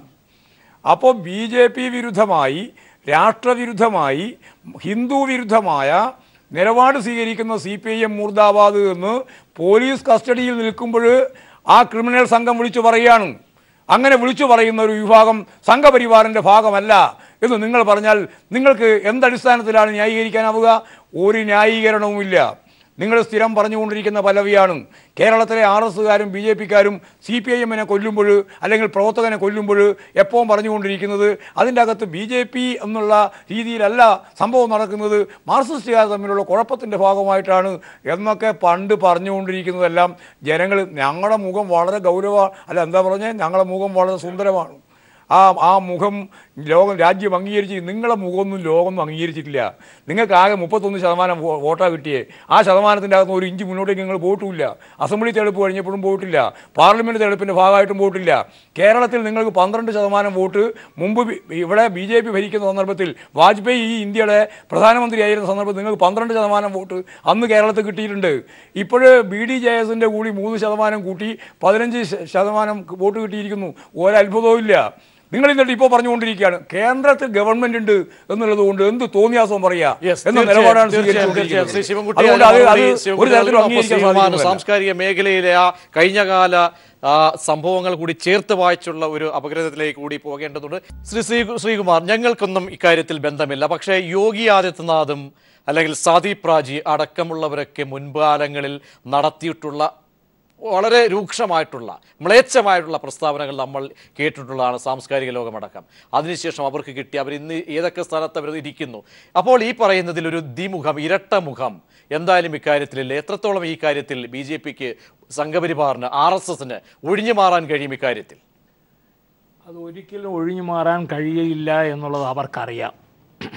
അത് മാത്രമല്ല, നമ്മൾ ഈ സാക്ഷി മഹാരാജ് എന്നൊക്കെ പറഞ്ഞ് കേട്ടിട്ടുള്ളവർ എന്തെങ്കിലും രീതിയിൽ ഇന്ത്യൻ ജനതയെ ഇങ്ങനെ സാംസ്കാരിക അധപതനത്തിലേക്ക് ചൂണ്ടിക്കൊണ്ട് സംസാരിച്ചു കഴിഞ്ഞാൽ അതിന് ഒരു സംഘടന അല്ലെങ്കിൽ ഒരു രാഷ്ട്രീയ പാർട്ടി എന്നുള്ള നിലയിൽ ഒരു വാണിംഗ് പോലും കൊടുത്തതായിട്ട് എൻ്റെ കേട്ടറിവിലില്ല. അത് മാത്രമല്ല, ഇപ്പോൾ ഒരു കേരളത്തിൽ തന്നെ ഒരു പുതിയ കേൾവി ഞാൻ കേട്ടിട്ടുണ്ട്. അതായത് സാക്ഷി മഹാരാജാവിനെയും പിന്നെ വേറൊരു ഇതുപോലെ പറഞ്ഞുകൊണ്ട് നടന്ന ഒരു കാവ്യ ബോധിച്ച് നടക്കുന്ന ഒരു പാർട്ടിയും കൂടെ ഇപ്പോൾ ഇവിടെ ഇറക്കാൻ പോകുന്നു. കാരണം അവരിറക്കി കഴിഞ്ഞതിന് ശേഷം ഇങ്ങനെ പ്രകോപിപ്പിക്കുന്ന, ജനങ്ങളെ ഭിന്നിപ്പിക്കുന്ന തീവ്രമായ ഒരു ലൈനിലൂടെ വേണം രാഷ്ട്രീയം പിടിച്ചെടുക്കാൻ കഴിയുന്നത് എന്ന് പറയുന്ന രീതിയിൽ പുറത്ത് സംസാരം നമ്മുടെ സുഹൃത്തുക്കളുടെ ഇടയിൽ രാഷ്ട്രീയക്കാർ തമ്മിൽ ചർച്ച ചെയ്യുമ്പോഴത്തേക്ക് കേൾക്കുന്നുണ്ട്.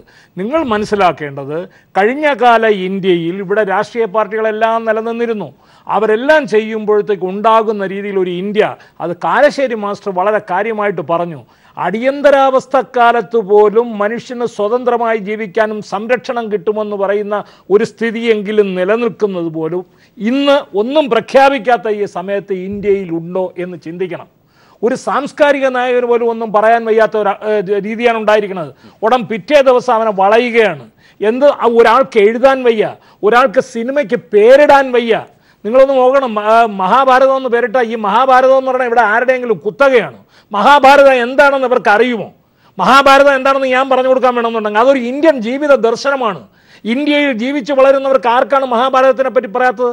അപ്പം എല്ലാ മേഖലകളിലും ഭീകരമായ ഒരു അന്തരീക്ഷം സൃഷ്ടിച്ചുകൊണ്ട് ജനങ്ങളെ ഭയപ്പെടുത്തുക. അങ്ങനെ ഇപ്പം ഇത് പറയണത് എന്താണ്? CPMൻ്റെ ജനറൽ സെക്രട്ടറിയെ കയറി അടിച്ചിരിക്കുന്നത്. പിന്നെയാണ് നീ എന്ന് നാളെ പറയാം. ആ ഭീകരാവസ്ഥ ഇന്ത്യയിൽ ഉണ്ടാക്കിക്കൊണ്ട് ഇന്ത്യയിലെ രാഷ്ട്രീയക്കാരെ മുഴുവൻ വകവരുത്തുന്ന രണ്ട് സംസ്ഥാനങ്ങളുടെ അല്ലേ മാർക്സിസ്റ്റുകാരുള്ളൂ എന്ന് പറയുന്നത്. പറഞ്ഞോട്ടെ, എന്തുകൊണ്ട് 2 സംസ്ഥാനങ്ങളിൽ മാത്രം നിലനിൽക്കുന്നു എന്ന് പറയുന്ന ഈ പാർട്ടിയുടെ ആശയങ്ങളെ മാത്രം എന്തുകൊണ്ട് നിങ്ങൾ ഇപ്പോൾ പറയുന്നു നിങ്ങളെ പ്രതികരിക്കുന്നില്ല, നിങ്ങളുടെ നേതൃത്വമേ ദില്ലിയിൽ പ്രതികരിക്കുന്നില്ല? പക്ഷേ ഈ പറയുന്ന 2 സംസ്ഥാനങ്ങളിൽ മാത്രം, അതിൽ പ്രമുഖമായിട്ടുള്ള സംസ്ഥാനങ്ങൾ, ഈ 2 സംസ്ഥാനങ്ങൾ മറ്റൊരു സംസ്ഥാനത്ത് പറയണോ? ഈ ഒരു പാർട്ടിയുടെ അല്ലെങ്കിൽ പിണറായി വിജയൻ അടക്കമുള്ള അല്ലെങ്കിൽ ഈ പാർട്ടിയുടെ നേതൃത്വത്തെ മാത്രം അല്ലെങ്കിൽ സീതാറാം യെച്ചൂരിയെ മാത്രം എന്തുകൊണ്ട് നിങ്ങൾ ഇങ്ങനെ പയക്കുന്നു? അവിടെയുള്ള ഈ അതാണ് ഇരട്ടത്താപ്പ് ആവർത്തിക്കേണ്ടി വരുന്നത്. അതെ, വളരെ ഭംഗിയായിട്ട് ശ്രദ്ധിക്കണം. ഞാൻ ഈ ചർച്ചയിൽ CPM 2 സ്റ്റേറ്റിൽ മാത്രമേ ഉള്ളൂ അല്ലെങ്കിൽ 3 സ്റ്റേറ്റിൽ മാത്രമേ ഉള്ളൂ എന്ന് ഞാൻ പറഞ്ഞിട്ടില്ല. ഞാൻ പറഞ്ഞോട്ടെ, ഞാൻ പറഞ്ഞിട്ടില്ല. നിങ്ങളുടെ നേതാക്കന്മാർ പറയുന്ന ആവർത്തിക്കുന്ന കാര്യമാണ്. അല്ല, അങ്ങനെയല്ല. ഈ ചർച്ചയുടെ സ്വഭാവം വേറെയാണ്. ഈ ചർച്ചയുടെ സ്വഭാവം സീതാറാം യെച്ചൂരിക്ക് നേർക്ക് നടന്ന കയ്യേറ്റ ശ്രമമാണ്. ആ ചർച്ചയിൽ ഞങ്ങളുടെ ഭാഗം വളരെ വ്യക്തമായി ഞാൻ പറഞ്ഞു കഴിഞ്ഞു. ഞാൻ പറഞ്ഞിട്ടില്ല 2 സ്റ്റേറ്റിലോ 3 സ്റ്റേറ്റിലോ, അതൊന്നുമല്ല ഇവിടുത്തെ വിഷയം. അത് ഒരു സ്റ്റേറ്റിലാവട്ടെ അല്ലെങ്കിൽ ഇല്ലാതാവട്ടെ. ബഹുമാനനായിട്ടുള്ള ഗോവിന്ദൻ മാഷ് പറഞ്ഞതിനൊരു മറുപടിയുണ്ട്. അദ്ദേഹം പറഞ്ഞു ഈ സംഘടനകൾ ഏതാണെന്ന്. ഞങ്ങളുടെ സംഘടനകൾ വളരെ വ്യക്തമാണ്. ഹിന്ദു സേന എന്ന് പറയുന്ന സംഘടനയുമായി ഞങ്ങൾക്ക് യാതൊരു ബന്ധവുമില്ല. ഞാൻ ചോദിച്ചോട്ടെ, ഹിന്ദുസ് ആരെങ്കിലും എന്തെങ്കിലും അത് എണ്ണം പോലും അറിയാൻ കഴിയുന്നില്ല എന്നാണ് എണ്ണമോ അല്ലെങ്കിൽ ശ്രീ ശിവൻകുട്ടിക്ക് പോലും അറിയാൻ കഴിയുന്നില്ല അല്ലെങ്കിൽ എണ്ണങ്ങൾ അങ്ങനെയില്ല. ഒരു ചർച്ചയിൽ പങ്കെടുക്കുമ്പോൾ ചർച്ചയ്ക്ക് വളരെ ഗൗരവമുണ്ട്. ആ ചർച്ച ജനങ്ങൾ പ്രേക്ഷകർ കാണുന്നതാണ്, കേൾക്കുന്നതാണ്. അപ്പൊ അതുകൊണ്ട് ഞങ്ങളെ സംബന്ധിച്ചിടത്തോളം ഒരു ബന്ധവുമില്ല.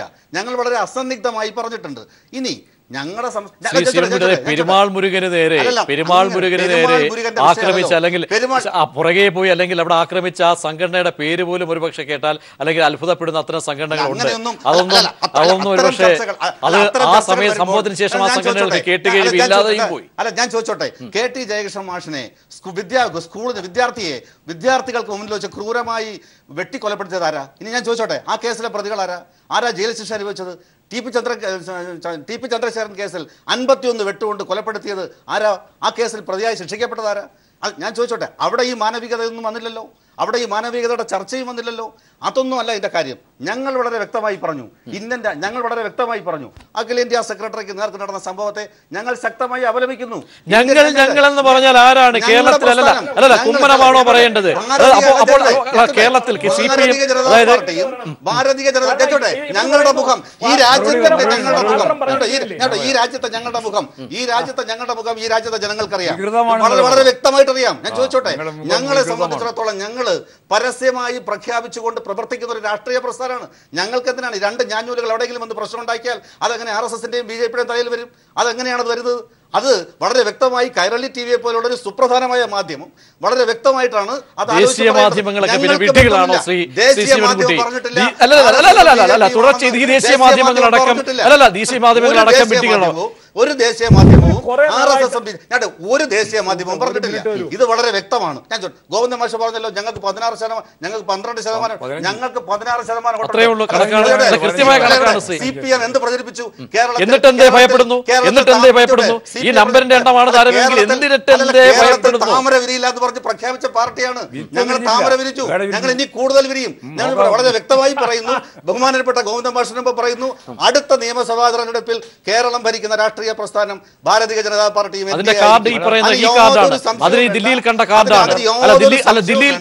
രാജ്യത്ത് നടക്കാൻ അക്കാര്യത്തിൽ വളരെ ഗൗരവമാണ്.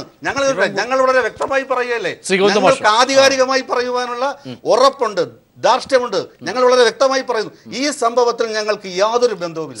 നിങ്ങൾക്ക് ഒരു ശതമാനം പോലും തെളിയിക്കാനും സാധിക്കില്ല. നിങ്ങൾക്ക് ധാർഷ്ട്യമുണ്ട് എന്നുള്ളത് നിങ്ങൾ പറയാണ്ട് തന്നെ എല്ലാവർക്കും അറിയാം. ധാർഷ്ട്യത്തിലാണ് നിങ്ങളുള്ളത്, അഹന്തയിലാണ്.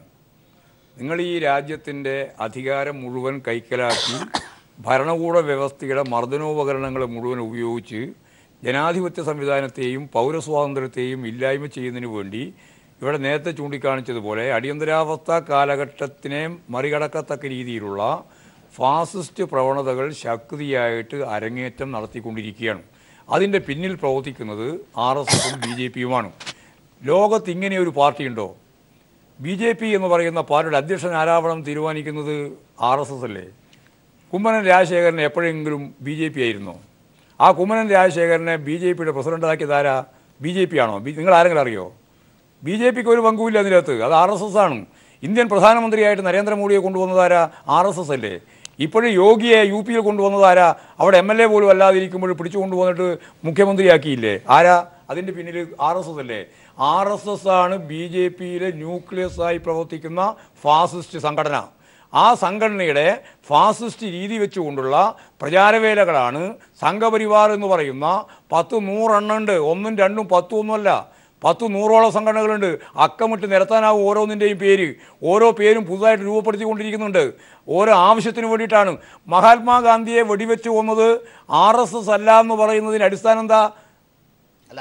ഞാൻ പറയട്ടെ, ഗോഡ്സെ എന്ന് പറയുന്ന കൊലപാതകം നടത്തിയിട്ടുള്ള വ്യക്തി, കൊലയാളി, റിപ്പോർട്ട് നോക്കിയിട്ട് ഒരു കാര്യമില്ല. ഞാൻ പറഞ്ഞത് എന്നിട്ട് പറ. ആ കൊലയാളി ഞാൻ ഈ കൊലപാതകം നടത്തുന്നതിന് മുമ്പ് RSSൽ നിന്ന് രാജിവെച്ചിരിക്കുന്നു എന്ന് പ്രസ്ഥാനം ഇറക്കി. ഇവർ പറയുന്ന ഇതേ രീതിയാണ്. അയാൾ പ്രസ്ഥാനം ഇറക്കി. ഹേ റാം എന്ന് പറയുന്ന ഒരു സിനിമയുണ്ട്, കാണണം. ആ സിനിമ കമലഹാസൻ്റെയാണ്. ആ സിനിമ ഞാൻ ഒന്നുകൂടി മിസ് ചെയ്തിട്ട് ആ സിനിമ കാണാൻ വേണ്ടി ഞാൻ പോയപ്പോൾ ഞാൻ നോക്കിയപ്പോൾ ഗോഡ്സെ അതിലില്ല. ഗോഡ്സേക്ക് പകരം നിരവധി ആളുകൾ ആയുധ പരിശീലനം നടത്തുന്നുണ്ട്. ആ ആയുധ പരിശീലനം നടത്തിക്കൊണ്ടിരിക്കുന്ന ആളുകളിൽ ഈ പറയുന്ന ഗോഡ്സേ ഇല്ല. പക്ഷേ അവസാനത്തെ വെടിയുണ്ട തറപ്പിക്കുന്നത് ഗോഡ്സെയാണ്. മറ്റുള്ളവർക്ക് ചാൻസ് കിട്ടിയില്ല. അതുകൊണ്ടാണ് ഞാൻ നേരത്തെ പറഞ്ഞത്, നിങ്ങൾ ഉൽപ്പാദിപ്പിക്കുന്ന ആശയം ജനാധിപത്യ വിരുദ്ധമാണ്, പൗരവിരുദ്ധമാണ്. രാജ്യത്തെ ഒരു ഭാരതം എന്നുള്ള പേര് കൊടുത്തുകൊണ്ട് ഹിന്ദു രാഷ്ട്രമാക്കാൻ തീർച്ചയായും ശ്രീ കാരശ്ശേരി മാഷ്, അതായത് ശ്രീ കാരശ്ശേരി മാഷ് ഈ വലിയ സാംസ്കാരിക നായകന്മാരെയൊക്കെ കൽബുറി അടക്കം പെരുമാൾ മുരുകൻ അടക്കം ആക്രമിക്കപ്പെട്ടപ്പോൾ വലിയ രീതിയിലുള്ള പ്രതിഷേധങ്ങൾ സാംസ്കാരിക മേഖലയിൽ നിന്നുണ്ടായി. ഒരുപക്ഷെ ഉപഹാരങ്ങൾ പോലും തിരിച്ചു കൊടുക്കുന്ന സംഭവങ്ങളൊക്കെ ഉണ്ടായിട്ടുണ്ട്. ഇന്നത്തെ ദില്ലിയിലെ ചരിത്രത്തിൽ ഒരു പക്ഷേ ഇല്ലാത്തൊരു സംഭവം എന്ന് വിശേഷിപ്പിച്ചു മാധ്യമപ്രവർത്തകരടക്കം ശ്രീ PV തോമസ് അടക്കമുള്ളവർ, നിരവധി പേർ. ഈ സംഭവത്തിൽ അടക്കം ഒരു പുതിയൊരു രാഷ്ട്രീയ ദേശീയ ബദലിന് മതനിരപേക്ഷത മുൻനിർത്തി ഒരു ചുവടുകൾ മുന്നോട്ട് വരികയാണ്. എത്രത്തോളം ഉത്തേജകം പകരുന്നതാണ്, ഏത് രീതിയിൽ നിന്നും ഏത് മേഖലകളിൽ നിന്നുള്ള പ്രതികരണങ്ങളാണ് ഉയർന്നു വരേണ്ടത്? ശ്രീ കാരശ്ശേരി.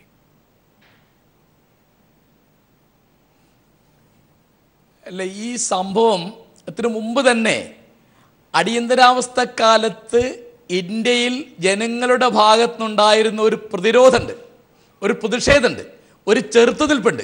ആ ചെറുത്തുനിൽപ്പ് കഴിഞ്ഞ 3 കൊല്ലമായി പിന്നെ പിന്നെ പിന്നെ ദുർബലമായിക്കൊണ്ടിരിക്കുകയാണ്. എനിക്ക് പറയാൻ വളരെ വിഷമമുണ്ട്. എന്താ കാരണം വെച്ചാൽ, അടിയന്തരാവസ്ഥ എന്ന് പറയുന്നത് ഒരു പ്രഖ്യാപിതമായ സ്ഥിതിയായിരുന്നു. അതിൽ പൗരാവകാശങ്ങൾ വെട്ടിക്കുറയ്ക്കുന്നു എന്ന് പ്രധാനമന്ത്രി ഇന്ദിരാഗാന്ധി എന്ന് പറഞ്ഞതാണ്.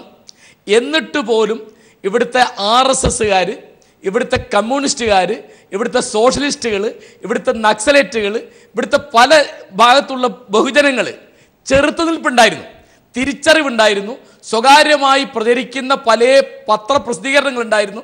ഇപ്പോൾ ദേശാഭിമാനി അന്ന് മുഖപ്രസംഗം എഴുതാതെ ആ സ്ഥലം ഒഴിച്ചിട്ടിട്ടാണ് പ്രതിഷേധിച്ചത്.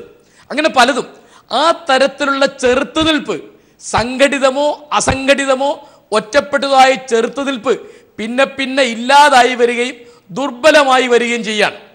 നമ്മുടെ സാംസ്കാരിക മേഖലയിലെ ആളുകൾ പിന്നെ പിന്നെ ഭയത്തിന് അടിമപ്പെട്ടുകൊണ്ടിരിക്കുകയാണെന്നാണ് എനിക്ക് തോന്നുന്നത്. ആ ഭയപ്പെടുത്തലിൻ്റെ ഏറ്റവും പ്രധാനപ്പെട്ട ഒരു രൂപമാണ് ഇന്ന് ഡൽഹിയിൽ വെളിപ്പെട്ടത്. കാരണം ഇടതുപക്ഷത്തിൻ്റെ ഏറ്റവും സമുന്നതനായ നേതാവ് അദ്ദേഹത്തിൻ്റെ ഓഫീസിൽ കയറി ആക്രമിക്കപ്പെട്ടു. ആക്രമിച്ചത് ആരോ ആവട്ടെ. ഇപ്പോൾ നേരത്തെ ഗോവിന്ദമാഷ് പറഞ്ഞ മാതിരി ഓരോ പണിക്ക് ഓരോ പേരിടുക നമ്മുടെ ആശയ കാലുഷ്യം ഉണ്ടാക്കാനാണ്, കൺഫ്യൂഷൻ ഉണ്ടാക്കാനാണ്. ഞങ്ങളല്ല എന്ന് പറയാം. ആരക്രമിച്ചാലും രാജ്യസഭാ MP ആയ ഇവിടുത്തെ വളരെ പ്രധാനപ്പെട്ട ഒരു പാർട്ടിയുടെ ഏറ്റവും പ്രധാനപ്പെട്ട നേതാവ് ആക്രമിക്കപ്പെട്ടാൽ പ്രധാനമന്ത്രി അതിനെ അപലപിക്കണമല്ലോ. ഇവിടുത്തെ ഭരണകക്ഷിയിലെ പ്രധാനപ്പെട്ട നേതാവ് അമിത്ഷാ അപലപിക്കണം. ഇവിടുത്തെ ആഭ്യന്തരമന്ത്രി, കേന്ദ്ര ആഭ്യന്തരമന്ത്രി അപലപിക്കണം. കാരണം ഒരു നേതാവിന് സ്വന്തം ഓഫീസിനകത്ത് സംരക്ഷണം കൊടുക്കാൻ കഴിയാത്തതിന് അവർ ഖേദം പ്രകടിപ്പിക്കണം. അത് ആരോ ചെയ്തോട്ടെ, അത് BJP ആണ് എന്ന് നമ്മൾ പറയുന്നില്ല. പക്ഷേ അതിൻ്റെ സത്ത, അവരുടെ മുദ്രാവാക്യം, അവരുടെ താല്പര്യം എല്ലാം ഹിന്ദുത്വ രാഷ്ട്രീയത്തിൻ്റെതാണ്. ഇതിൻ്റെ ഗുണം BJPക്കാണ്. യെച്ചൂരിയെ ഡൽഹിയിൽ കാലുകുത്തിക്കുകയില്ല എന്ന് പറഞ്ഞത് ഈ പാർട്ടിയാണ്. അപ്പോൾ പിണറായി വിജയനെ കേരളത്തിന് പുറത്ത് ഹൈദരാബാദിലോ മംഗലാപുരത്തോ പ്രസംഗിക്കുവാൻ സമ്മതിക്കുകയില്ല എന്ന് പറയാണ്. ഇതൊന്നും ജനാധിപത്യമല്ല, ഇത് മുഴുവൻ കൃത്യമായ ഫാസിസമാണ്.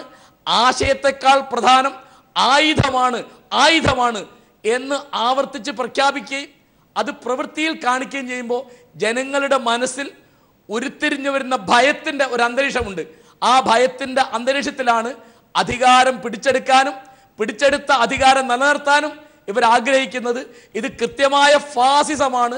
അതിനെതിരായിട്ട് എല്ലാ ഭാഗത്തും സിനിമക്കാർ, എഴുത്തുകാർ, മാധ്യമപ്രവർത്തകർ, മറ്റ് എല്ലാ രംഗത്തുള്ള പ്രവർത്തകർ കൃത്യമായി ജനാധിപത്യത്തെ സംരക്ഷിക്കാൻ വേണ്ടി ജാഗ്രത പുലർത്തുകയും അതിനെതിരായി പ്രതിരോധിക്കുകയും വേണം എന്നാണ് എനിക്ക് പറയാനുള്ളത്. ശ്രീ PV തോമസ്, അവസാനമായി ഒരു ചെറു മറുപടി.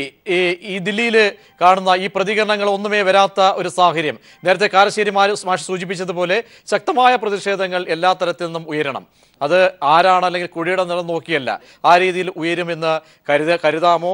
ഇത് ഈ പറയുന്ന ഇവർ മുൻനിർത്തി കഴിഞ്ഞ ദിവസങ്ങളിൽ ഒരു വലിയൊരു ബദലിനുള്ള ഒരു ചർച്ചയ്ക്ക് ഏത് രീതിയിൽ ഊർജം പകരുന്നതായിരിക്കും?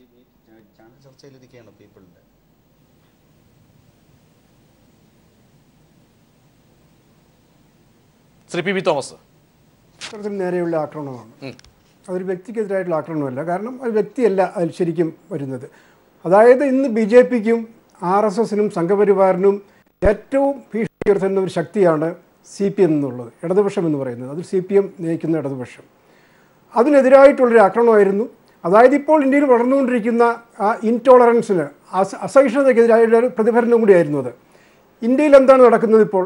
ഇന്ത്യയിൽ ദേശീയത എന്ന പേരിൽ ഒരു പ്രത്യേക വാക്ക് ഇരിക്കുകയാണ്. അതായത് എന്തെങ്കിലും എതിരായിട്ട് പറഞ്ഞാൽ എഴുതിയാലും ഡിസൻറ്റ് നടത്തി കഴിഞ്ഞാൽ അവനെ ദേശദ്രോഹിയായിട്ട് സെഡീഷനിൽ ചാർത്തുകയാണ്. പ്രകാശ് കാരാട്ട് എഴുതിയ ലേഖനത്തിൽ അദ്ദേഹം ഒരിക്കലും ആർമിക്കെതിരായിട്ടോ ഒന്നും പറഞ്ഞിട്ടില്ല. പക്ഷേ ഇന്നലെ എന്തായിരുന്നു ദൃശ്യമാധ്യമങ്ങളിൽ വന്നത്? പ്രകാശ് കാരാട്ട് ഇൻസൾട്ട്സ് ആർമി എന്നും പറഞ്ഞുകൊണ്ടാണ് വന്നുകൊണ്ടിരിക്കുന്നത്. ചർച്ചയെല്ലാം വരുന്നത് ചില ചാനലുകളിൽ, അതായത് സംഘപരിവാറിനോട് സൂക്ഷ്മമായ കൃത്യമായ ചായ്വുള്ള ചാനലുകൾ. അതിൽ നിന്ന് ഉൾക്കൊണ്ടുകൊണ്ടാണ് ഇങ്ങനെയുള്ള ചെറുപ്പക്കാർ വരികയും AKG ഭവനിലേക്ക് വരികയും ആക്രമിക്കുകയെല്ലാം ചെയ്യുന്നത്. ഈ ദേശീയത, പശു സംരക്ഷണം, അതുപോലെ തന്നെ മറ്റ് കന്നുകാലികളെ കൊല്ലാതിരിക്കുക എന്നെല്ലാം പറഞ്ഞുകൊണ്ട് ഓരോരോ കാര്യങ്ങളിൽ സുരക്ഷിതത വളർത്തുകയാണ്. അപ്പോൾ അതിൻ്റെ പേരിൽ കുറേ പശുവിനെ സംരക്ഷിക്കാനുള്ള ഗുണ്ടാസംഘങ്ങൾ ഇറക്കുക. ഇതെല്ലാം ഒരേ വിചാരധാരയുടെ ശക്തികളാണ്, സന്തതികളാണ്. അത് AKG ഭവനിൽ വന്ന് രണ്ടുപേരും AVക്കാരില്ല അല്ലെങ്കിൽ RSകാരില്ല എന്ന് പറയുന്നതിൽ യാതൊരു അർത്ഥവുമില്ല. ഒരു വിചാരധാരയുടെ നേതാക്കന്മാരാണ് അവർ, അതിൻ്റെ സന്ദേശവാഹകരാണ്. അവരാണ് ഇവിടെ വന്നത്.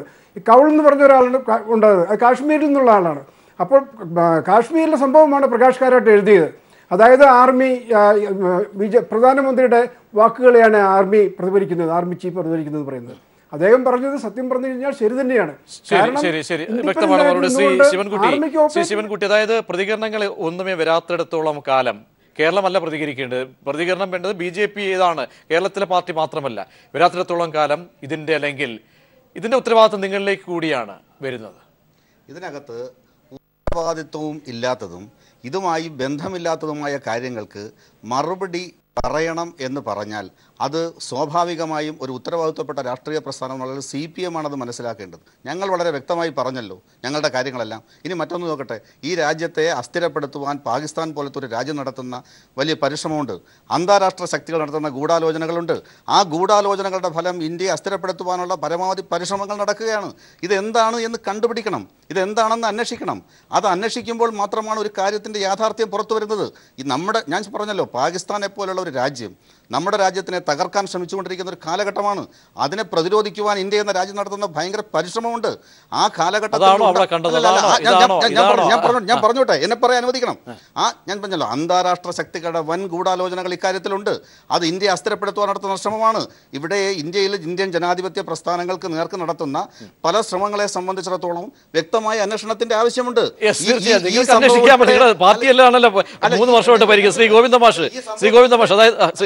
ഈ സംഭവത്തിനുൾപ്പെടെ അന്വേഷണം ആവശ്യമാണ്. ഞാൻ പറഞ്ഞല്ലോ വളരെ വ്യക്തമായിട്ട്, ഈ രാജ്യത്ത് നടക്കുന്ന ഏത് സംഭവത്തിലും അന്വേഷണം ഉണ്ടാവണം.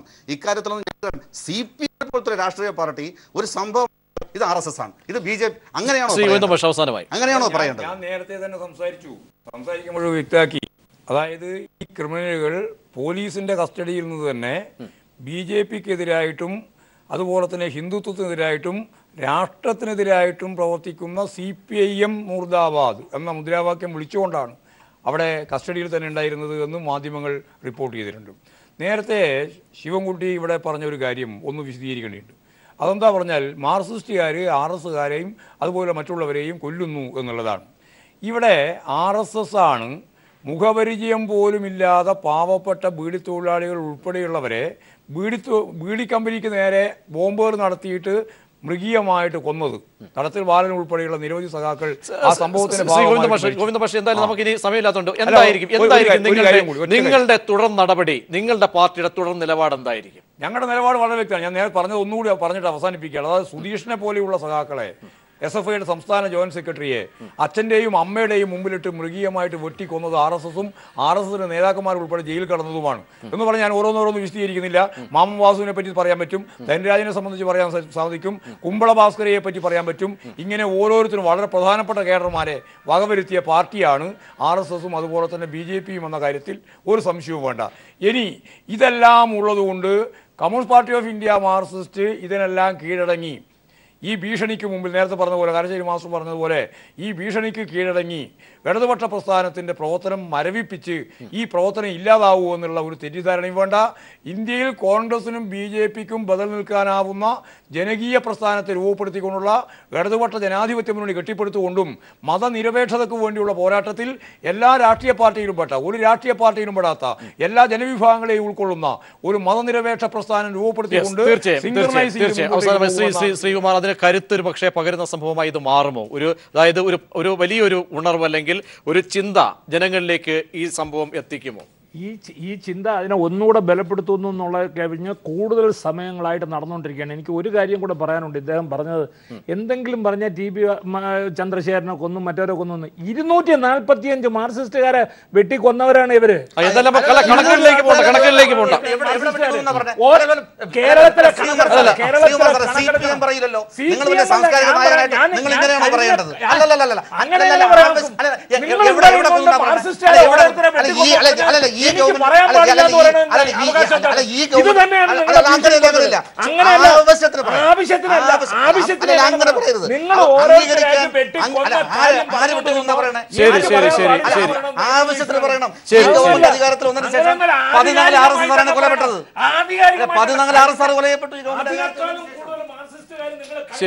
ശരി. എന്തായാലും ദില്ലിയിലെ സംഭവത്തിൽ രാജ്യവ്യാപകമായ പ്രതിഷേധം ഉയരുകയാണ്. സാംസ്കാരിക മേഖലയിൽ നിന്നും രാഷ്ട്രീയ സാമൂഹ്യ സാംസ്കാരിക അല്ലെങ്കിൽ കൊടിയുടെ നിറമില്ലാതെ രാഷ്ട്രീയ വ്യത്യാസമില്ലാതെ തന്നെ പല കോണുകളിൽ നിന്നും പ്രതിഷേധങ്ങൾ ഉയർന്നുകൊണ്ടിരിക്കുന്നു.